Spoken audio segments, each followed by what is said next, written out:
For decades, Republicans and celebrities and right-wing media loved to call Democrats socialists or worse yet, communists. Big government tax and spend socialists and communists, that's what they would call them. They would do it all the time. They would do it as far back as the 1950s with Senator Joseph McCarthy, the Red Scare. When Richard Nixon was vice president, he also loved to do that. Then, of course, in the 60s, they went after Lyndon B. Johnson's Great Society program as socialist. The 1970s, Richard Nixon continued calling his opponents socialist and communist. The 80s, Ronald Reagan came in there and said the era of big government is over, just like Bill Clinton said, by the way. They still called Bill Clinton a socialist and a communist. Ronald Reagan, of course, called his opponents socialists and communists. And then in the 2000s and the 2010s, calling Obama a socialist and a communist was not uncommon at all. They said he was a Kenyan Marxist, just a total smear and a conspiracy theory. But yeah, they threw their most toxic ammunition at Obama, said he was a communist, said he was a Marxist, said he was a Marxist because he wore a tan suit one time in 2014. Do you remember that? A guest on Fox News actually said that. It was insane. But yeah, even though they called Biden a socialist, and even though they called Kamala Harris a socialist and a communist, I do get the sense that those types of allegations have been dying down.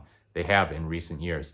And they've been replaced with new stuff like, woke, anti-white racist, sometimes fascist even. They'll say Democrats are fascist, authoritarian, social justice warrior. That was a big thing in the late 2010s. So why is this happening? Why is it less common for Republicans and people in right-wing media to call Democrats socialists and communists? Well, I've said before that the squeaky wheel gets the grease. And it seems like Republicans are acknowledging that the squeaky wheel is not so much economics. The squeaky wheel is the social issues. And they've talked about social issues decades in the past, obviously. The moral majority, think about them. Those Christian fascists and thugs who said, oh yeah, we want to force our way on you. We want to make you do all this stuff. You need to oppose abortion and you need to not get same-sex married and all this stuff.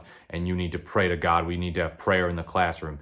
These people would, boss other people around and they'd obsess over social issues. But now their whole thing is, Republicans love smearing Democrats on the basis of social issues, and economics kind of take a backseat. Economics are not the squeaky wheel. And you know what? If anything, Republicans are a little more sympathetic to socialism or communism, or at least stuff that is adjacent to socialist or communist talking points than they've been before. They just refuse to give up on social issues. I will bet that if a Republican had to choose between the country going full far left on economics or full far left on social issues, they will take full far left on economic issues any day of the week. It's the social issues that rile them up so badly. And so they don't want to expend their energy and their political capital on calling the Democrats socialist and communist. Think about some of President Trump's remarks. He's never called himself a socialist or a communist, but he said some stuff that's kind of, adjacent to that maybe. In his 2017 inaugural address at the Capitol, he said, "The forgotten men and women will never be forgotten again." That's the type of thing that, it's not necessarily like a capitalist way of talking. Capitalism is kind of like, hey, as a member of the government, I recognize that I need to keep my hands off. If that means some people get left behind, then so be it. That is the way the system's supposed to work. People don't, or the system doesn't fail, but people fail. That's what they say. Now, Trump, with this forgotten men and women line, he's kind of acknowledging the system failed. The system left them behind. That's something that is more of a reformer, like a socialist or communist type thing, where it's like, we need to get the government more involved. The government needs to get in there and help make sure that these people, the forgotten men and women, are not forgotten again. Now, the forgotten men and women in this country actually continued to be forgotten under Trump. And in fact, they got their throats slit under Trump's first term. Never mind his second term, which is an absolute nightmare for anyone who's not ultra wealthy. But this type of rhetoric from Trump that we saw in his first term, it was a different type of thing from the normal Republican establishment thing of, yeah, you guys are socialists and communists and the government needs to back off. That's what Ronald Reagan would say. He would say, oh yeah, the government should be so small that you can drown it in your bathtub. He would say, the 9 scariest words in the English language are, I'm from the government and I'm here to help. And Trump's whole thing is pretending like he's here to help, actually, Like he's like, yeah, no, I alone can fix your problems. He said that in the 2016 campaign trail. So he's saying, yeah, there is a place for the government to come in here and fix your problems. The government, I am so great and powerful. I'm going to fix your problems. So let's face it.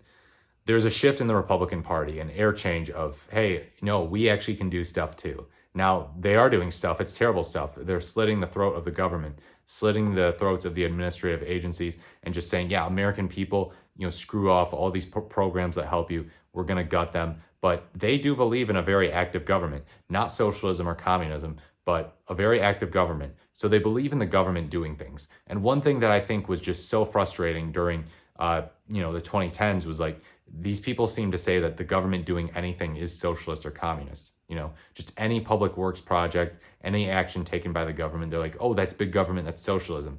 But what Trump is doing is he's doing a lot of government action, okay, a lot of executive orders. So when the government does stuff, clearly it is not automatically socialism. What Trump's doing is enabling anarcho-capitalism, actually. Anarcho-capitalism in combination with unitary executive theory, where it's like, I, the president, get all the power, all the other branches of government, all the other facets of government, we're going to shrink their power. We're going to shrink it in order to benefit me. Their power should go to me, the president of the United States. Unitary executive theory. Any power which is by its nature executive, I get to have it. That's what Trump's thing is. So he's an authoritarian.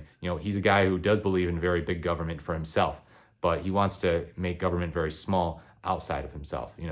Just the president is a powerful person. That is what's called dictatorship. President Trump wants to be a dictator. Now, he's not a socialist or a communist. He doesn't believe in the government getting involved to help regular people. He believes in the government giving tax breaks to the wealthy, giving subsidies to the wealthy, deliberately, and that's government action. But he does not believe in government action to help the poor and the middle class. But he does pretend like he supports that. He said, hey, I don't support cutting Social Security and Medicare and Medicaid. He criticized Ron DeSantis for supporting that on the campaign trail.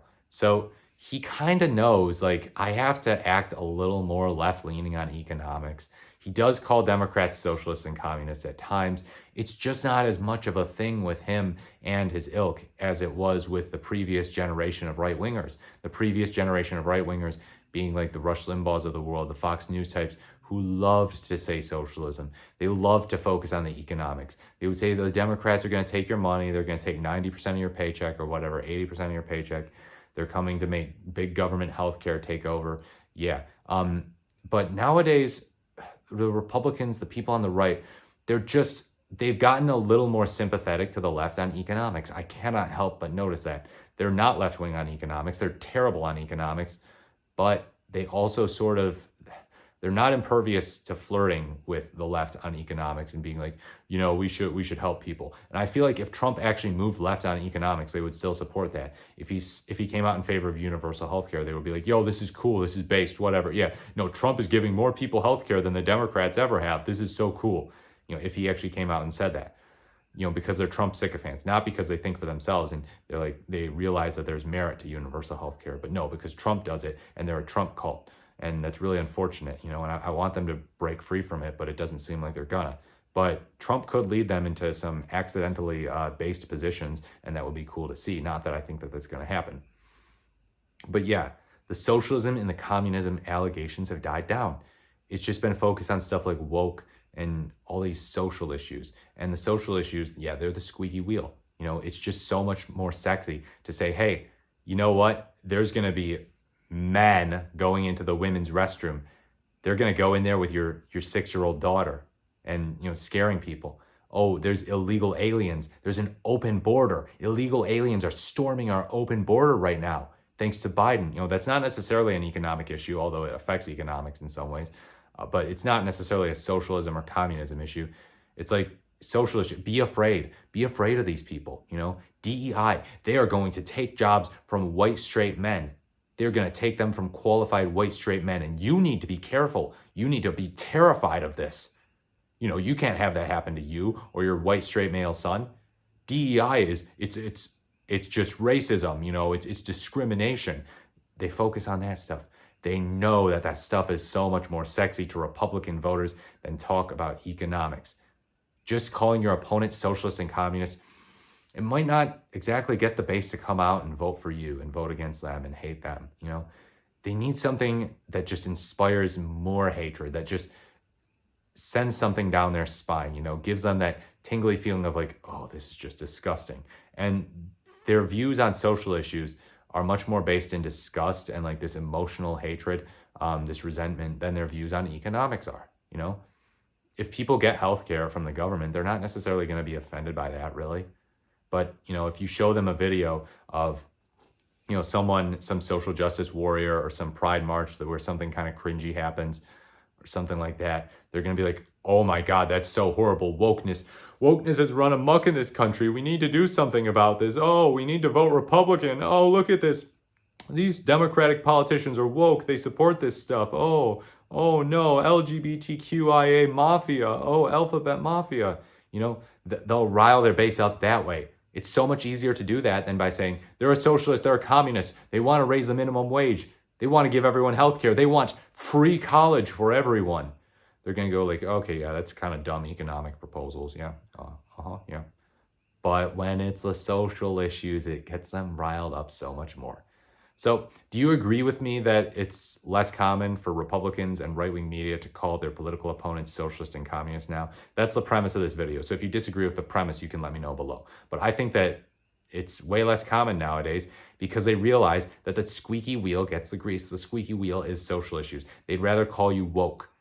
They'd rather call you, whatever, LGBTQ mafia, social justice warrior, all this stuff related to social issues, because that stuff is so much more sexy to the Republican base. It's just more motivating to them. It gets them to turn out. Republicans don't help people on economics, but hey, they're going to focus on the stuff that might make people think that they're actually helping them, and that stuff is the social issues, not the economic issues. They say, hey, we want you to be safe from anti-white straight male discrimination. We want you to feel safe from the illegals that are coming into this country and that they're all criminals, they're all rapists, they're all bad people, and we want to stop the Great Replacement or whatever, or we want to stop this Pride Month insanity. Yeah, they focus on all that stuff for a reason. They want to give the message that, hey, we're protecting you. We're protecting you from the real bad stuff. The real bad stuff is not corporations. It's the evil, the woke mind virus, as Elon Musk calls it. Let me know if you agree with me in the comments below. Please like, comment, or subscribe to the channel. Thank you very much for watching this video. This has been the More is the Merrier, and I look forward to speaking to you in my next video.